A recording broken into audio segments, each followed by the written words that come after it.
สบายดีเมืองปากลายบ้านไก่บ้านไก่ก็สุขใจทั่วถึงกัน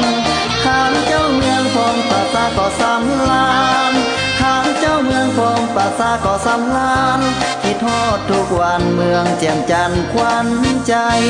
สบายดีสบายดีเมืองปากลายมายามใดเพื่อนก็ทักทายสบายดีเลี้ยงเข้าป่าอาหารก็เสพดีเลี้ยงเข้าป่าอาหารก็เสพดียิ้มแย้มแจ่มสีต้อนรับแค่ทางไกลเมืองปากลายถิ่นไม้ซักลายเมืองสร้างเมืองสาเอกอ้างเมืองสร้างแสนแพงมิ่งขวัญสาวเมืองสุขีอยู่ดีไม่แห้ง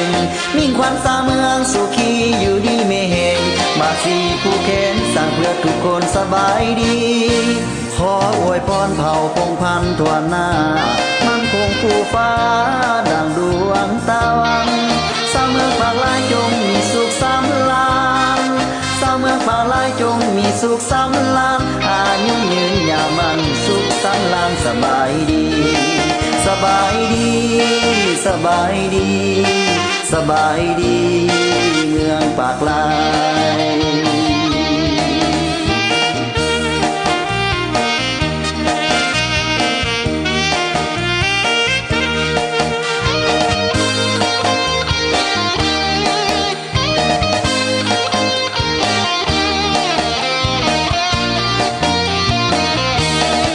เมืองปากลายถิ่นไม้ซักลายเมืองสร้างเมืองสาเอกอ้างเมืองสร้างแสนแพงมิ่งขวัญสาวเมืองสุขีอยู่ดีไม่แห้งมิ่งขวัญสาวเมืองสุขีอยู่ดีไม่แห้งมาสีผู้เข็นสร้างเพื่อทุกคนสบายดีขออวยพรเผ่าพงพันธุ์ทั่วหน้ามันคงคู่ฟ้าดังดวงตะวันสาวเมืองปากลายจงมีสุขสำราญสาวเมืองปากลายจงมีสุขสำราญอายุยืนยาวมันสุขสำราญสบายดีสบายดีสบายดีสบายดีเมืองปากลายสบายดีสบายดีสบายดีเมืองปากลา